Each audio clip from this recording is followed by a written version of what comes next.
La confiance vient avec les actions, presque jamais avant. Chaque jour, si vous faites attention, vous apprenez forcément quelque chose de quelqu'un, que ce soit d'un plus grand que vous, d'un plus petit que vous. Faites juste attention autour de vous. Vous allez voir que chaque jour, vous apprenez quelque chose.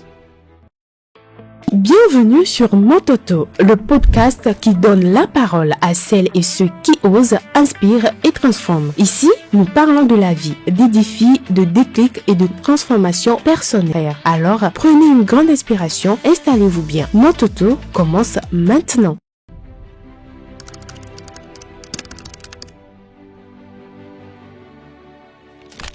Bonjour, mon nom est Vanessa Déby, je suis animatrice télé-radio, je suis entrepreneur, auteur et je suis formatrice en prise de parole en public, en confiance en soi et tout ce qui gravite autour de la parole et de la voix.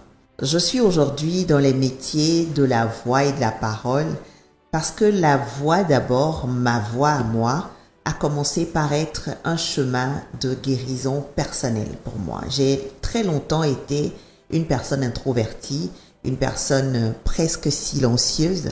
À un moment donné de ma vie, j'ai compris que ce n'était pas par manque de compétences, mais par manque de permission. Permission que je devais me donner à moi-même et que je me suis donnée à travers ma voix. Donc ma voix a commencé par être un chemin de guérison personnelle, ensuite un outil de travail. Et aujourd'hui, je dirais que ma voix est pour moi une véritable mission. Parce que aider les autres à s'exprimer avec justesse, à trouver leur voix, à pouvoir s'affirmer, me remplit de bonheur que je ne sais expliquer.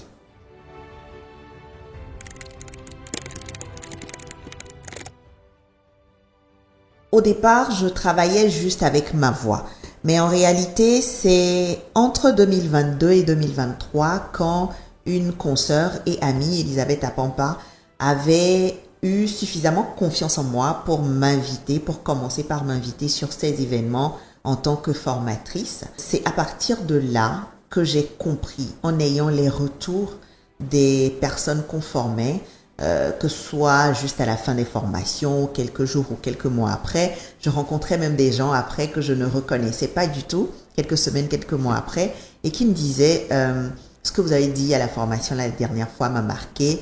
Aujourd'hui, grâce à vous, je prends la parole avec un peu plus de courage, je parle avec un peu plus de justesse. Je me suis dit, d'accord, je peux ne pas que travailler avec ma voix, mais aider les autres à trouver aussi leur voix et à l'affirmer.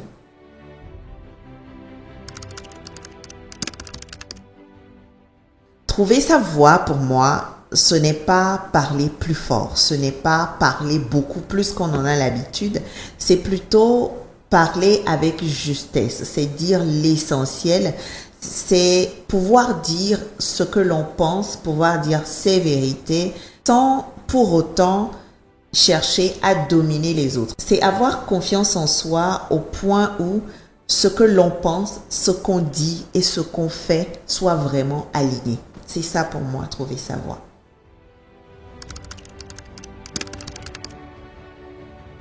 La parole devient un véritable pouvoir lorsqu'il y a une véritable motivation derrière. C'est pourquoi la personne qui prend la parole doit savoir pourquoi elle la prend. Est-ce que je parle pour motiver? Est-ce que je parle pour passer un message? Est-ce que je parle pour construire ou pour déconstruire? Il faut que moi, qui suis en train de prendre la parole, je connaisse vraiment mes motivations derrière. Parce que la parole, elle peut construire, elle peut déconstruire, elle peut motiver, elle peut mettre à terre. Et donc, sachons l'intention que nous avons derrière notre prise de parole. Parce que c'est cette intention-là qui donne le pouvoir à la parole.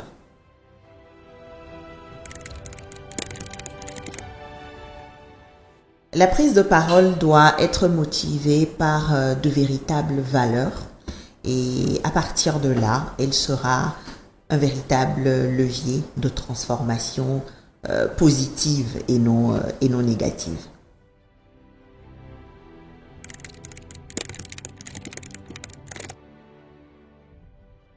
Les premières peurs qu'on a quand il faut prendre la parole en public, c'est d'abord la peur du jugement. On se demande ce que les autres vont penser, si les autres seront vraiment d'accord avec tout ce qu'on dit, si les autres vont approuver.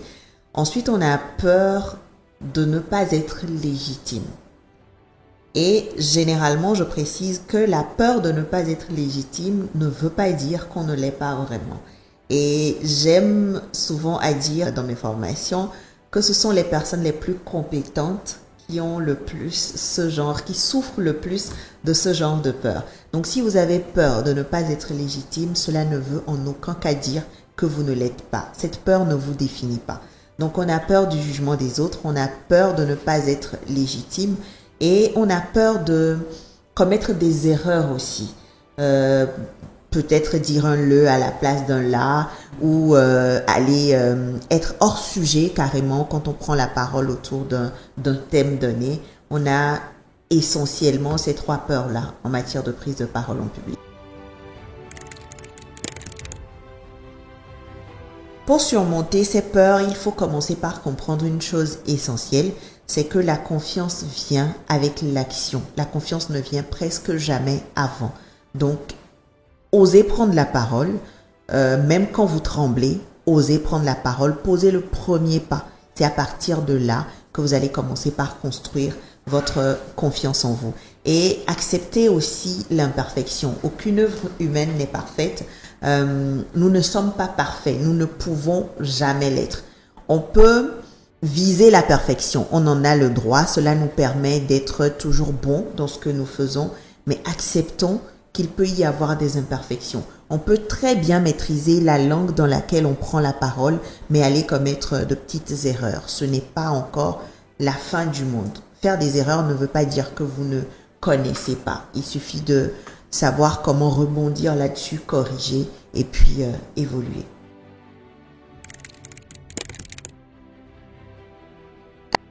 Alors, pour maîtriser la prise de parole en public, pour réussir en tout cas ces prises de parole en public, il faut commencer par travailler son non-verbal. La communication non-verbale, c'est-à-dire sa posture, sa gestuelle, comment on se tient devant son public ou devant la caméra, peu importe.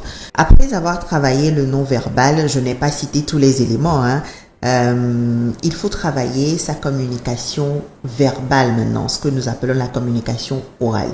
Il faut lire, il faut apprendre des autres, il faut écouter, il faut s'exercer. Je dis toujours que si nous voyons encore des Cristiano Ronaldo et des Messi aller aux entraînements, c'est que tout le monde devrait pouvoir s'entraîner dans son secteur d'activité. Il faut s'entraîner, apprendre et s'entraîner constamment. On apprend un peu partout. Chaque jour, si vous faites attention, vous apprenez forcément quelque chose de quelqu'un. Que ce soit d'un plus grand que vous, d'un plus petit que vous. Faites juste attention autour de vous. Vous allez voir que chaque jour, vous apprenez quelque chose. Vous pouvez apprendre en vous inscrivant dans des groupes, par exemple, qui parlent généralement de prise de parole en public. Vous pouvez vous inscrire à des formations. Vous pouvez... aujourd'hui, nous avons Internet qui est un grand allié. Vous pouvez aller sur Internet, trouver par exemple des exercices d'éloquence, des exercices qui vous permettent de prendre la parole, de lire 2-3 phrases. Vous pouvez même chez vous vous enregistrer avec votre téléphone. Aujourd'hui, presque tout le monde a un téléphone, un Android. Vous vous enregistrez, vous prenez un texte que vous lisez, vous regardez, vous voyez ce que vous avez bien fait, ce que vous n'avez pas bien fait. Il y a tellement de façons d'apprendre que chacun peut le faire soit chez lui ou en s'inscrivant, soit à des formations ou dans des groupes. Les signes qu'on a fait un bon speech. Un bon speech, d'abord pour commencer, ce n'est pas celui qui a été parfait. Ce n'est pas celui où vous n'avez pas titubé sur les mots. Ce n'est pas celui où vous n'avez pas perdu le fil. Non, il faut laisser tomber tout ça. Un bon speech se reconnaît surtout par les réactions que nous avons dans le public. Si on a justement la chance d'être devant un public, physiquement comme ça, on peut voir les réactions. En parlant, on ne fait pas que parler, on lit les réactions du public. S'il y a par exemple des silences à la fin de certains mots appuyés, on sent que les gens sont silencieux, pas parce qu'ils ne nous suivent pas, mais parce qu'ils sont en train d'apprécier le message qui est passé. Quand il y a, par exemple, des vagues d'applaudissements, à la fin de certaines phrases appuyées ou à la fin de certaines déclarations. Il y a aussi les visages qui s'illuminent dans la foule quand on parle. Je parle généralement des visages complices ou des sourires complices. Il y a des personnes, dès que vous êtes en train de parler, vous les voyez en train de sourire. Il y a des gens qui, d'un signe de tête, sont en train d'acquiescer. Quand vous voyez des signes comme ça dans le public et qu'à la fin, surtout, tout le monde est à peu près unanime et applaudit ce que vous avez dit, oui, vous pouvez être content d'avoir fait un bon speech. Un speech réussi, c'est aussi le speech, surtout le speech qui, à la fin, a marqué des gens. Parfois, à la fin d'un événement, il y a des gens qui vous approchent et qui vous disent, vous rappellent quelques parties de votre speech qui les a marqués. Un bon speech, c'est un speech qui continue de vivre dans les cœurs, dans les têtes des gens, même quand vous avez fini de parler.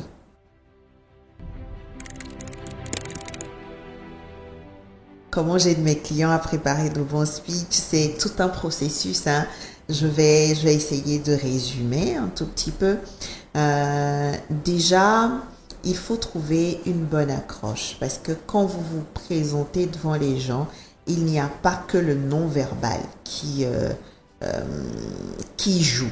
On va travailler le non-verbal, mais bien évidemment, ça doit être accompagné par les mots que vous allez choisir et comment vous allez les transmettre. Donc, il faut commencer par trouver une belle accroche parce que quand vous arrivez et que vous êtes charismatique, que votre démarche, elle inspire confiance, et dès que vous arrivez au micro, la première phrase que vous dites, les gens se disent « c'est qui celui-là ?» Ça ne sert à rien.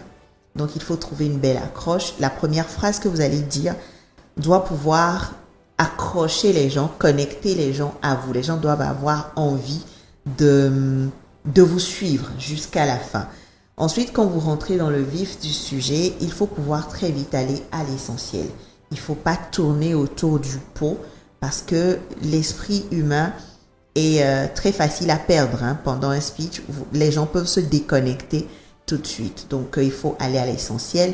Et puis, dans la conclusion, je conseille souvent de rappeler tout ce qui a été dit, de rappeler les grandes lignes du speech en lui-même et puis finir par une phrase aussi accrocheuse qui va quand même amener les gens à vouloir en savoir plus, par exemple, sur le sujet. Si c'est par exemple un produit que vous présentez, il faut qu'à la fin, la dernière phrase, que vous dites, puisse amener les gens à venir vers vous et vous dire je veux en savoir plus sur votre projet, votre produit, vos services. Voilà.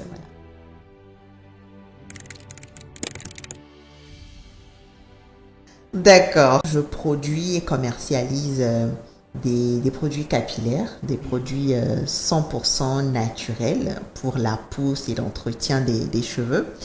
Donc, si je suis appelée, par exemple, à présenter, ma marque s'appelle Nature Care, à présenter Nature Care devant un public, je peux dire par exemple, vous avez des cheveux cassants, des cheveux fragiles, une alopécie qui ne vous lâche pas malgré tous les traitements. Eh bien, Nature Care est une marque de produits 100% naturels fabriqués localement qui vous aide à vaincre tous les problèmes capillaires que vous avez. Une phrase comme ça, là, je viens juste de formuler la phrase, mais si j'ai un speech à préparer, voilà, j'aurai tout le temps de bien préparer ça. Et puis, quand je vais attaquer maintenant le speech en lui-même, il me faudra aller à l'essentiel, c'est-à-dire, je peux choisir par exemple de commencer par parler des matières premières. Moi, par exemple, j'utilise du gombo, de la carotte, des épices, du romarin, des choses que nous rencontrons tous les jours dans nos cuisines. Je peux décider de commencer par là, parler essentiellement de ce que les produits font.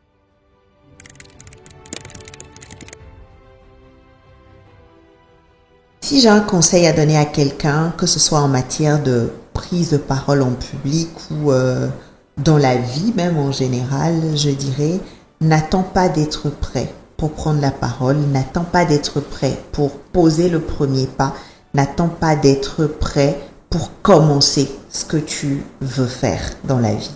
Commence d'abord, pose le premier pas et on s'améliore en chemin. On apprend, on grandit et puis on finit par être la version de soi qu'on a vraiment envie d'être. On ne devient pas parfait, mais on s'améliore.